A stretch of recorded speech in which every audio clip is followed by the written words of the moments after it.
In this episode of Diary of a Puzzle Gamer, I'm going to review two things. One is a puzzle, the one that you see here, Outside Vienna by Darlene Koenig, published by Pomegranate, 1,000 pieces, really fun, a moderate level of challenge, which is why I chose it to start with. I was recovering from a much harder, much tougher puzzle, and I wanted something cute, colorful, simple, not too hard, but also not completely trivial, and this puzzle just really worked well.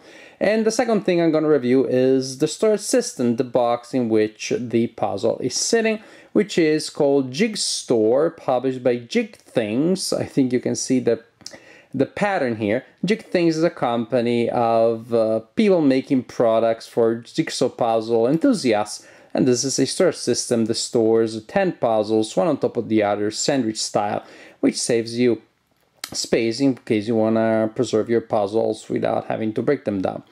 Now, let's start with the puzzle first. 1,000 pieces, really nice, really beautiful. It got the job done of providing me with both an interesting moderate challenge and at the same time also a little bit of break from tougher things that I was facing until that point, and also prepared me for a really hard Super Mario Bros. Puzzle that I solved next.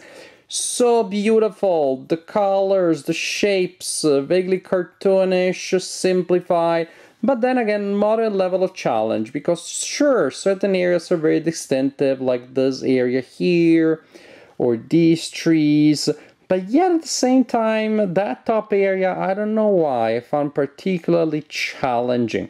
So, and then also this area here, yes, you can do, say, go by color and do these flowers here first, but the fact that the lines do not follow the grid, they're more like perpendicular, that also adds to the level of challenge. As for the cut, you have the regular grid, by which I mean that the pieces always meet at the corners, but at the same time, you still have variety of shapes, different shapes, some with 2 hooks coming out, some with 3, some with none, as you can see here. This is probably my favorite kind of grid, because I still have enough variety, but I don't have those crazy shapes that sometimes make me feel a little dizzy. And so you can do the area here with the tree, the go by brown. These are I love these trees that I don't understand if those are fruits. They're simply looking at holes through the tree showing the sky behind, or again, they somehow grow light blue candies. It's a puzzle that is just a celebration of color and shape. It has a cartoonish, almost childish appeal to it, but of course you can see that there is some true technique here. So, well, when my children draw, their drawings also childish, but they don't look nearly as neat, as sweet as this one. Beautiful image that you have at the end. Fun, real, simple, direct fun when solving it. So if you're maybe a pandemic puzzler, you're just starting now, this could be maybe your first 1,000-piece puzzle. If you want a moderate level of challenge, not too hard, not too easy, especially if you're a pandemic puzzler. If you're an experienced puzzler, again, good break between tougher projects. But most importantly, since to me a good subject is the reason why I select the puzzle, that and size, really beautiful, really fun image. Too bad I don't have a lot of room in my house, so it will have to go in the storage box, but again, it will be preserved, and when I feel like looking at it, then I just do so. So the storage system that I'm also showing you here, again, is called Jig Storage by Jig Things. It is this box that you see here, is this large, thin box with an appropriate lid, and with 10 of these sturdy pieces of cardboard.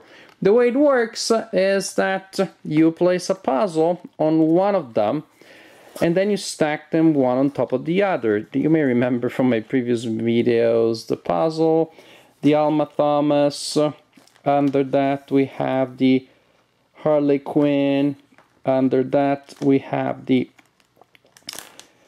the Salvatore Dali.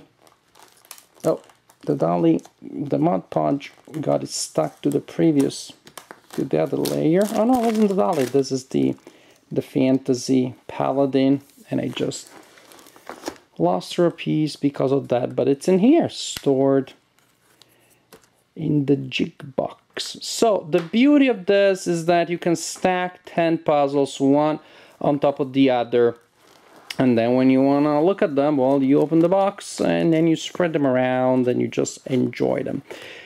Of course, again, if you have a huge house and you want to plaster your walls with puzzles, probably going to be even better.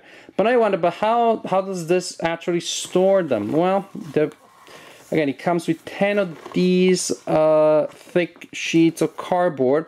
You put them on one on top of the other to fill the space in the box, and then you tie them. And it comes with these what should I call them? These thingies. You tie them like this. Of course, now with one hand holding the camera and one hand holding this thing. Then I twisted it, but that's okay. We're gonna do it again. When you have two hands to do it, a lot easier. There you go. So you close it like this, pull it, Velcro in position to hold it tight, to hold it shut, so your puzzles don't move around too much. And I almost reached capacity with this one. I think I have like 2 more puzzles I can store here.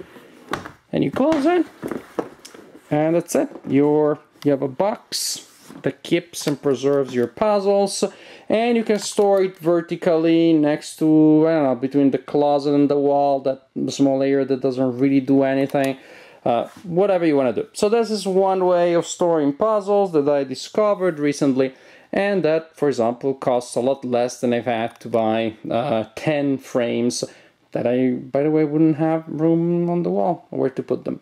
So, Jigstore from Jig Things, and also outside Vienna by the Lean Kulig, a puzzle and a puzzle accessory for the discriminating pandemic puzzler.